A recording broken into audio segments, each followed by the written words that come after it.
ఇందుమతి జీవన మాటల ద్వారా గుండె పగిలే నిజం తెలుసుకుని ఆస్తి మొత్తం ఆనంది పేరుకి రాసి జీవనకు ఊహించిన షాక్ ఇచ్చిన సునంద. ఈ వీడియో కనుక నచ్చితే తప్పకుండా ఒక్క లైక్ చేయండి.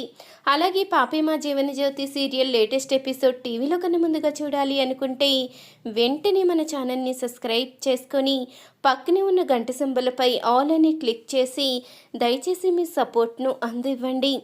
ఇక ఆనంది ఆదిత్య ఇద్దరు కూడా ఇంట్లోంచి అయితే వెళ్ళిపోతారు. అప్పుడే ఇక జీవన్ అయితే సునందతో చెప్తూ ఉంటుంది, చూసారత్తయ్య, మీ మాట అంటేనే జవదాటని బావగారు ఈరోజు ఆనంది కోసం మీరే వద్దని వెళ్ళిపోయే అంతగా మార్చేసింది. ఇక ఇంతకన్నా అవమానమేముంది? ఒక కన్న తల్లిగా మీరు ఓడిపోయారత్తయ్య. ఈ మాట అనడానికి నాకు బాధగానే ఉంది, కానీ ఆనంది చేతిలో మీరు చిత్తుగా ఓడిపోయారు. ఏ కొడుకైతే నా తల్లి తర్వాతే అన్నీ, నా తల్లే నాకు ప్రాణం, నా తల్లి నా ప్రాణాలిమ్మన్నా ఇచ్చేస్తాను అన్నవాడు ఈరోజు నా భార్య వైపే న్యాయముంది, నా భార్య లేకుండా నేను బ్రతకలేను, తనతోనే కలిసుంటాను అంటూ వెళ్ళిపోయేలా చేసింది అంటే ఆనంది ఎంత మాయలేడో ఒక్కసారి ఆలోచించండి అంటూ ఇక జీవన్ అయితే అక్కడి నుంచి వెళ్ళిపోతుంది. ఇంతలో శశికాంత్ అయితే వచ్చి అడుగుతూ ఉంటాడు, ఏంటి సునంద, ఇంతకు ముందు నేను చెప్పినప్పుడు నువ్వు కన్విన్స్ అయ్యావు కదా, మరి ఇప్పుడేంటి అంత కోపంగా హారతి పళ్ళు మిసిరి కొట్టి ఏకంగా వాళ్ళు ఇంట్లోంచి వెళ్ళిపోయేలా చేశావో, ఎందుకు ఇలా చేశావో, నువ్వెప్పటికీ మారవా అంటూ అడుగుతూ ఉంటాడు శశికాంత్ అయితే. చాలు, ఇక ఆపండి, నేను మారేదేముంది, నేను నార్మల్గానే ఉన్నాను, మీరే మారిపోయారు. ఆనంది మాయలో పడిపోయి నన్ను అవమానిస్తున్నారు. ఆదిత్యకి నేనంటే ప్రాణం, అలాంటి వాడే నన్ను వదిలిపెట్టి వెళ్ళిపోయేలా చేసింది ఆనంది. ఇప్పుడు సంతోషంగా ఉంటుంది, మీరు సంతోషంగా ఉండండి, ఆనంది సంతోషంగా ఉంటుంది అంటూ ఇక సునంద అయితే కోపంగా వెళ్ళిపోతుంది. నువ్వు చాలా తప్పు చేస్తున్నావు సునంద, నువ్వు కోపంలో ఉండి చాలా తప్పు చేస్తున్నావు. ఆనంది ఏ తప్పు చేయలేదని నువ్వు తెలుసుకున్న రోజున నువ్వు ఖచ్చితంగా కుమిలిపోతావు, నీ తప్పేంటో నీకు తెలిసొస్తుంది అంటూ శశికాంత్ అయితే అనుకుంటూ ఉంటాడు. ఇంతలో అప్పుడే చైతన్య అయితే లోపలికి వస్తాడు. ఇంతలో ఇక జీవన్ అయితే సంతోషంగా డ్యాన్స్ అయితే వేస్తూ ఉంటుంది. అది చూసిన చైతన్య అయితే ఒక్కసారిగా జీవన చెంప అయితే పగలగొడతాడు. అర్థమైంది, అన్నయ్య వదిన వచ్చేసరికి అమ్మ మనసులో లేనివి ఉన్నవి నింపి అమ్మ అలా మాట్లాడేలా చేశాము. అమ్మ కన్విన్స్ అయిన తర్వాత కూడా అలా మాట్లాడింది అంటే ఇదంతా నీ పనేనే. ఇప్పటి వరకు నేను ఎన్ని తప్పులు చేసినా క్షమిస్తూ వచ్చాను, ఇక క్షమించే ప్రసక్తే లేదు. నీ అంతు చూస్తాను, ఈ చైతన్యం ఏంటో నీకు తెలిసేలా చేస్తాను. ఇప్పటి వరకు నిన్ను క్షమించే తప్పు చేశాను, ఇప్పుడు నిజాలేంటో తెలిసాయి కదా. వదిన బయటికి వెళ్ళిపోవడానికి అన్నిటికీ నువ్వే కారణం, నిన్ను క్షమించే ప్రసక్తే లేదు అంటూ ఇక చైతన్య అయితే జీవనికి వార్నింగ్ ఇస్తాడు. ఏడ్చావురా, నువ్వు నన్ను ఏమీ చెయ్యలేవు, నేను ఎప్పుడో అన్నీ పగడ్బందీగా ప్లాన్ చేసి చేస్తాను, ఏ నిజాలు కూడా బయటికి రావు, ఎవ్వరూ తప్పు చెయ్యలేదని నిరూపించుకోలేరు. ఇక ఈ ప్రపంచం అంతా సాధించినంత సంతోషంగా ఉంది. ఈ ఇంటికి ఏకైక కోడలుగా నేనే ఉండొచ్చు. ఇంటికి పెద్ద కొడుకున్నప్పుడు పెద్ద కోడలు వస్తుందేమో, మళ్ళీ అది కనుక నాకు అడ్డు తిరిగితే దాన్నేం చెయ్యాలా అన్నట్టు ఆలోచిస్తూ ఉండేదాన్ని. ఇప్పుడు ఇంటి పెద్ద కొడుకే బయటికి వెళ్ళిపోయిన తర్వాత ఇంకేముంది, సంతోషంగా ఉండొచ్చు అంటూ ఇక ఎంతగానో ఆనందపడిపోతూ ఉంటుంది జీవన.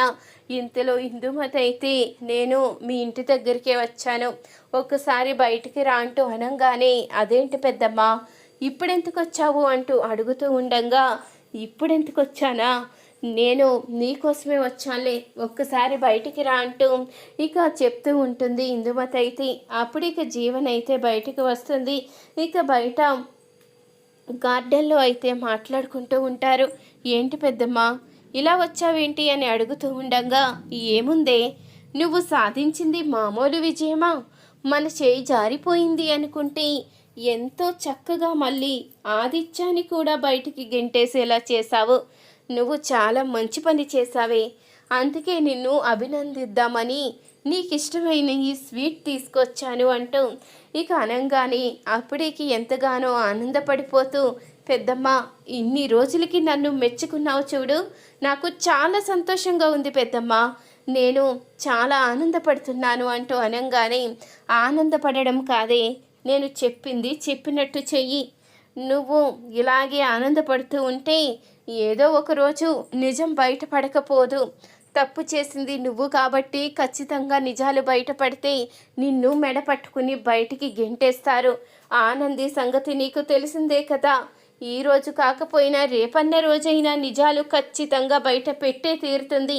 ఆ ఊర్వశిని ఒక ఆట ఆడించింది అంటే ఇక నువ్వెంత చెప్పు. దొంగ స్మగ్లర్ అయ్యుండి అదే అడ్డంగా సాక్ష్యాలతో దొరికిపోయింది అంటే ఇక నిన్ను పట్టుకోవడం పెద్ద పనేమీ కాదు. ఆ నిజాలు బయటపడితే నీ జీవితం నాశనం అయిపోతుంది.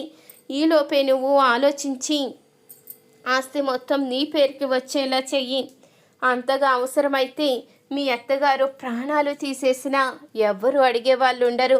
ఎందుకంటే పెద్ద కొడుకు వదిలేసి వెళ్ళిపోయాడు కాబట్టి ఇక తను మనస్తాపం చెంది ఇలాంటి నిర్ణయం తీసుకుంది.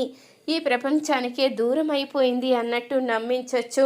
ఇప్పుడు అందరూ కూడా నమ్మేస్తారు, ఎవరు అనుమానించే వాళ్ళే ఉండరు అంటూ ఇందుమతి అనంగానే, చాలా మంచి ఆలోచన చెప్పావు పెద్దమ్మ, అలాగే చేస్తాను. డాక్యుమెంట్స్ అన్నీ తయారు చేసుకొని ఆస్తి మొత్తం నా పేరుకి వచ్చేలా మత్తగారి చేత సంతకం పెట్టేస్తాను. ఖచ్చితంగా ఆవిడ్ని చంపేస్తాను. ఆవిడి ఆఖరి ఊపిరిన్నప్పుడైనా సంతకం తీసుకుంటే ఇక ఎవ్వరూ కూడా నన్ను ఏమీ చెయ్యలేరు. ఈ ఆస్తి మొత్తం నాదైపోతుంది. తల్లిపోయింది అన్న బెంగతో ఇక ఆదిత్య కూడా కుమిలిపోతాడు. ఆదిత్యని చూసి ఆనంది కుమిలిపోతూ ఉంటుంది. ఇక ఇంట్లో ఈ సునంద దూరమైందని చిన్న కొడుకు అలాగే మామయ్య గారు అందరూ కూడా బాధలోనే ఉంటారు. ఇక నేను ఆనందంగా ఉండడమే ఇక తరువాయి అంటూ చెప్తూ ఉంటుంది జీవన. ఇంతలో ఇక ఈ మాటలన్నీ విన్న సునంద ఒక్కసారిగా షాక్ అవుతుంది. ఏంటి తప్పు చేసింది జీవన? ఆస్తి కోసం ఆఖరికి నన్ను చంపేయాలని కూడా ప్లాన్ చేస్తుందా? ఇది ఇలాగే చూస్తూ ఊరుకుంటే ఖచ్చితంగా అన్నంత పని చేస్తుంది. ఆనందిని ఇంట్లోంచి ఎలా పగడ్బందీగా పంపేసిందో నన్ను కూడా పైలోకానికి అలాగే పంపించేస్తుంది. ఇలా చూస్తూ ఊరుకోవడానికి లేదు అంటూ సునంద అయితే నిర్ణయించుకుంటుంది. ఇక ఆస్తి డాక్యుమెంట్స్ అన్నీ తయారు చేయిస్తుంది. ఇక ఆస్తి మొత్తం ఆనంది పేరునైతే రాయిస్తుంది. ఇక ఉన్న ఆస్తి అంతా ఆనంది పేరున పెట్టి డాక్యుమెంట్స్ అయితే తీసుకుని కిందకైతే వస్తుంది. అప్పుడే జీవన్ అయితే అడుగుతూ ఉంటుంది, ఏంటత్తయ్య డాక్యుమెంట్స్ ఏంటి అని అడుగుతూ ఉండగా, ఇవా నా ఆస్తి డాక్యుమెంట్స్. నా ఆస్తి అంతా ఇక ఎవరి పేరున రాయాలని ఆలోచించినప్పుడు ఒకళ్ళు గుర్తుకు వచ్చారు. అంటే నా కోడలుగా ఇంత బాధ్యత తీసుకున్నప్పుడు వాళ్ళ పేరునే రాయాలి కదా, అందుకే ఆస్తి అంతా రాశాను అంటూ అనంగానే, అంటే నా పేరునే ఆస్తి రాసినట్టున్నారు. ఇప్పటి వరకు నేను భయపడ్డాను ఏం చెయ్యాలా అని. ఇప్పుడు నాకు చాలా సంతోషంగా ఉంది. ఇక ఆస్తి నా సొంతమైపోతుంది అంటూ, అత్తయ్యగారు నా పేరున రాశారా? అంత కంగారెందుకు అత్తయ్యగారు? పెద్ద హోదాలో మీరుండి అన్నీ చూసుకుంటున్నారు కదా, అప్పుడే కంగారుగా ఆస్తి రాయడం ఎందుకు అంటూ ఇక నటించేస్తూ ఉంటుంది జీవన. ఎందుకు? నా బాధ్యత నేను నెరవేర్చాలి కదా, అందుకే ఉన్న ఆస్తి మొత్తం ఆనంది పేరునే రాశాను అంటూ సునంద అనంగానే ఆ మాటకి ఒక్కసారిగా షాక్ అవుతుంది జీవన.